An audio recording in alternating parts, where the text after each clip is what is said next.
ya. Hari ini kita akan melaksanakan observasi kelas ya Mbak Nurul. Beberapa nanti sebelum pelaksanaan observasi akan saya tanyakan terlebih dahulu. Di antaranya tujuan pembelajaran hari ini apa Mbak Nurul? Jadi ada 2 tujuan pembelajaran ya Bu. Yang pertama, peserta didik mampu mencari fungsi lookup menggunakan fungsi lookup. Kemudian setelah mereka mampu menggunakan fungsi lookup tersebut, mereka mampu menganalisis perbedaannya. Ada VLOOKUP sama HLOOKUP gitu. Baik. Berikutnya kira-kira nanti ketika kita melakukan saya melakukan observasi, Mbak Nurul ingin saya membantu Mbak Nurul mengembangkan kompetensi yang mana?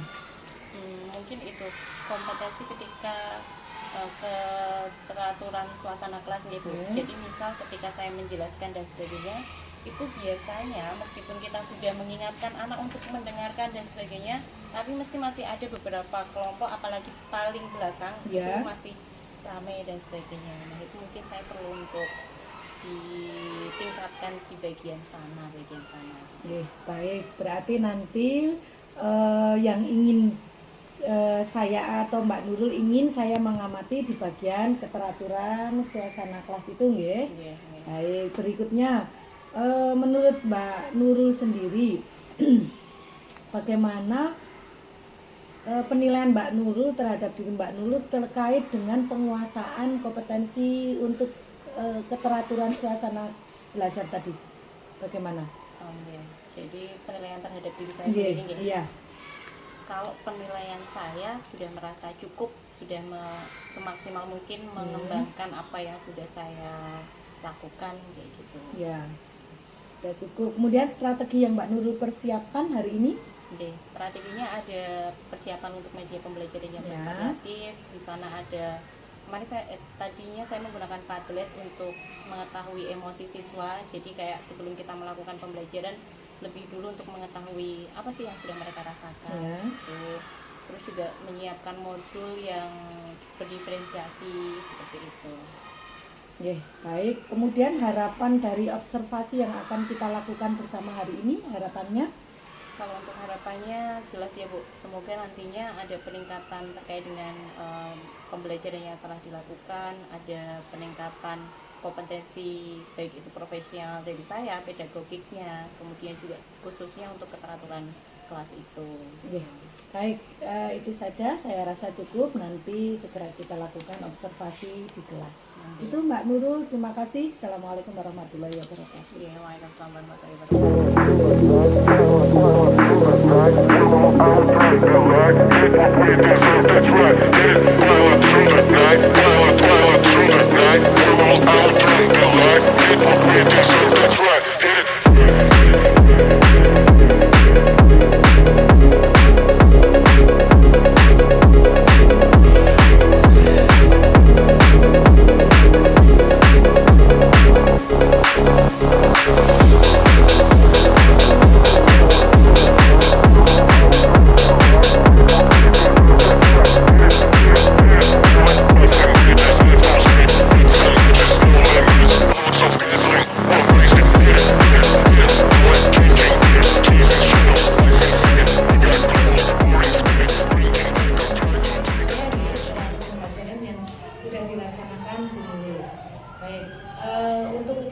Pembukaan di pembelajaran kemarin, Bu Nurul sudah melaksanakan kegiatan pembukaan dengan baik, mengucapkan salam, kemudian menanyakan kehadiran siswa, meminta siswa untuk memimpin berdoa, kemudian mengingatkan kesepakatan kelas juga sudah dilakukan oleh Bu Nurul, mengaitkan pembelajaran dengan pembelajaran sebelumnya juga sudah. Kemudian di bagian awal Bu Nurul juga meminta pendapat siswa terkait perasaannya dengan menggunakan Padlet. Betul nggih? Selain itu Bu Nurul juga dengan telaten membimbing siswa yang kesulitan untuk menggunakan Padlet saat itu. Nah, kemudian Bu Nurul juga menyampaikan capaian dan juga tujuan pembelajaran dan juga mengkaitkan pembelajaran yang akan dilakukan dengan pembelajaran sebelumnya dan memberitahu manfaat dari materi tersebut, pembelajaran tersebut di kehidupan sehari-hari. Itu di bagian pembukaan. Berarti Bu Nurul sudah melaksanakan sesuai dengan modul ajar yang Bu Nurul siapkan kemarin. Kemudian di bagian inti, Bu Nurul yang pertama menyampaikan materi terkait dengan fill up dan halut up ya, gitu. Setelah itu, setelah disampaikan materi, Bu Nurul juga menyampaikan LKPD atau lembar kerja siswa yang harus dikerjakan siswa secara berpasangan. Ya. Kemudian Bu Nurul menyampaikan penentuan pasangan berdasarkan gaya belajar disampaikan. Jadi anak-anak tahu kenapa kok saya dipasangkan dengan ini dan ini, itu anak-anak sudah tahu. Setelah itu Bu Nurul menjelaskan lembar kerja yang harus dikerjakan siswa dan membimbing siswa untuk menyelesaikan lembar kerja yang dibagikan. Ini di bagian inti itu Bu Nurul juga sudah menyampaikan ataupun melakukan kegiatan sesuai dengan pembelajaran yang direncanakan oleh Bu Nurul di modul ajar. Ya. Kemudian berikutnya di bagian penutup, di akhir bagian inti itu Bu Nurul menyampaikan untuk menyimpan file yang dibuat karena sempat terkendala listriknya mati. Itu ya, sempat ada listrik padam kurang lebih selama 5 menit gitu, sehingga setelah listrik menyala kembali Bu Nurul mengingatkan anak-anak untuk menyimpan file yang sudah dibuat.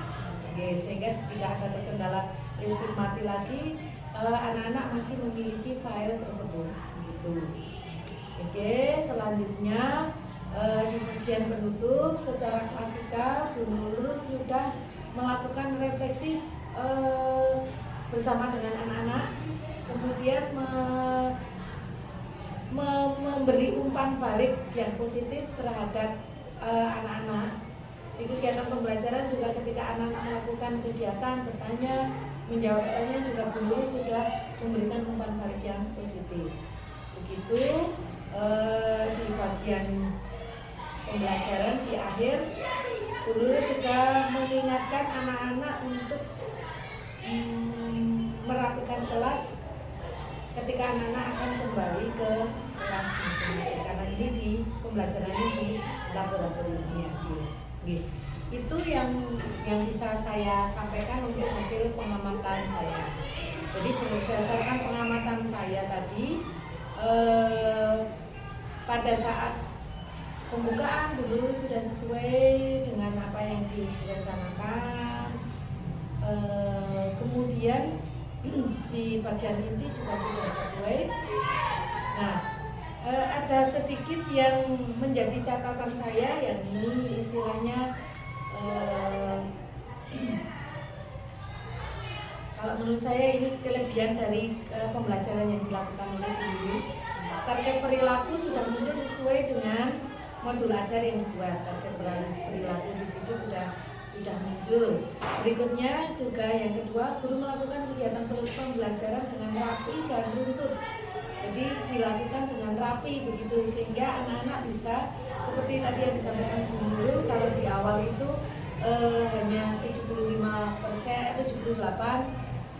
sampai 78, nah di akhir mungkin bisa sampai 88.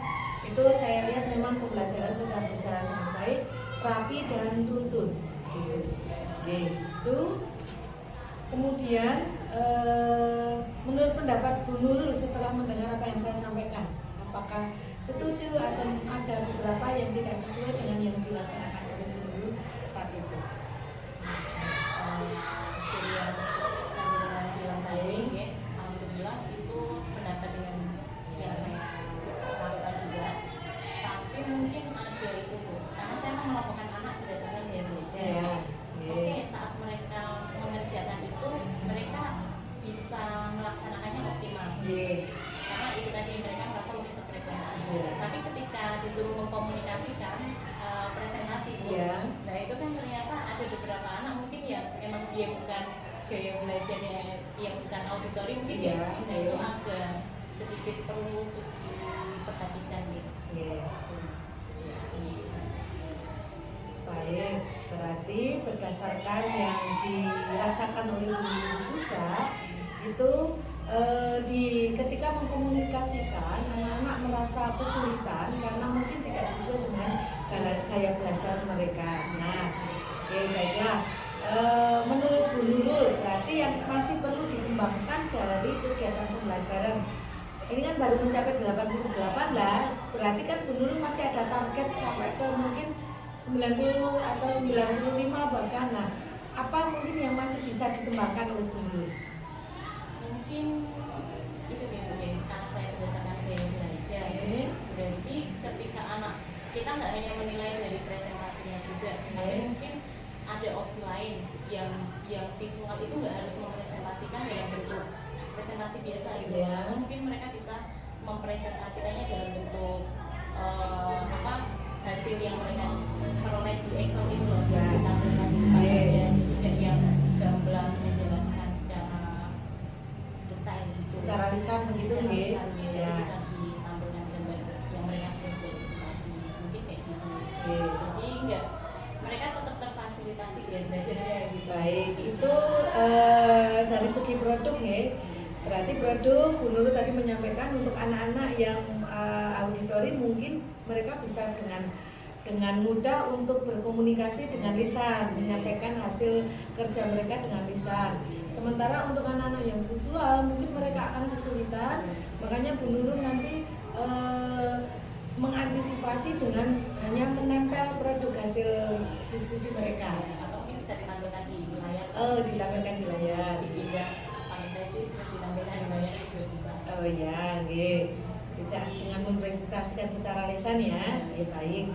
Ini untuk produk. Sekarang untuk yang proses pembelajarannya untuk mengantisipasi hal tersebut. Jadi kalau sesama auditori, diskusi dengan sesama auditori kan mereka nyaman sefrekuensi, maka bisa maksimal. Tetapi nanti di hasil akhir untuk yang visual tadi diskusi kelompok atau berpasangan bisa maksimal, tapi ketika berpresentasi tidak maksimal. Nah, ada nggak untuk prosesnya yang mau dikembangkan Bu Nurul sehingga ketika target Bu Nurul itu presentasinya atau mengkomunikasikan dengan presentasi secara lisan, semua pasangan bisa melaksanakan dengan baik gitu. Kira-kira apa Prosesnya secara proses? Kan KPD-nya bisa bervariasi. KPD bervariasi.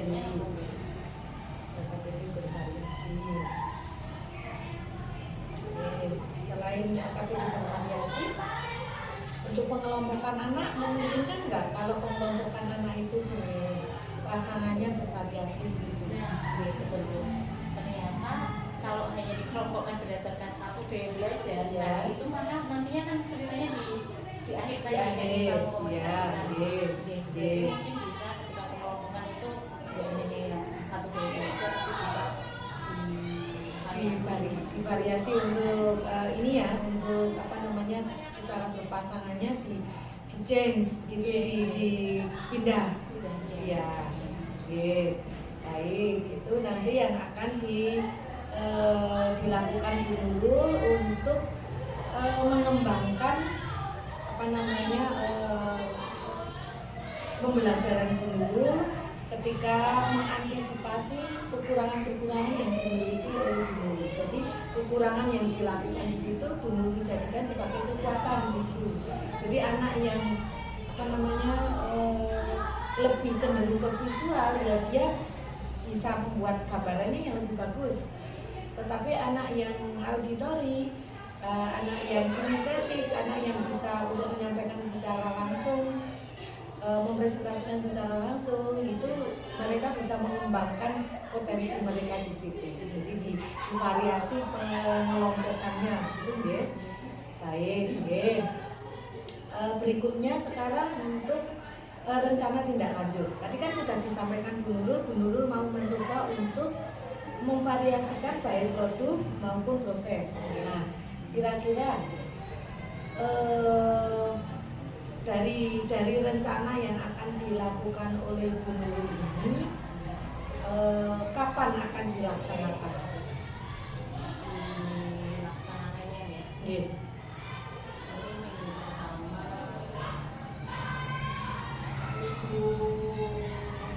Kedua atau minggu ketiga bulan November minggu kedua atau minggu ketiga bulan November nggih. Minggu kedua atau ketiga bulan November nggih. Berarti masih ada 1 minggu setelah ini. Iya. Nggih. Ya. Kira-kira 1 minggu setelah ini digunakan untuk apa, Bu? 1 minggu ini. Nggih. Ini kan